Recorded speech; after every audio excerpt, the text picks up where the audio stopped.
లక్నో అగ్ని ప్రమాద ఘటనలో మృతుల సంఖ్య పెరుగుతోంది. ఇప్పటివరకు 15 మంది మృతి చెందినట్టు లక్నో అధికార వర్గాలు తెలిపాయి. గాయపడ్డ వారికి చికిత్స కొనసాగుతోంది.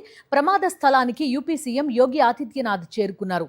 బాధితులను పరామర్శించి ప్రభుత్వం అండగా ఉంటుందని ధైర్యం చెప్పారు. ప్రమాదానికి గల కారణాలకు ఆరా తీశారు. నివేదిక సమర్పించాలని అధికారులను ఆదేశించారు.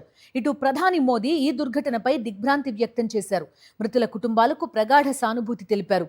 మృతులకు 2 లక్షల రూపాయలు, క్షతగాత్రులకు 50,000 పరిహారాన్ని ప్రకటించారు ప్రధాని.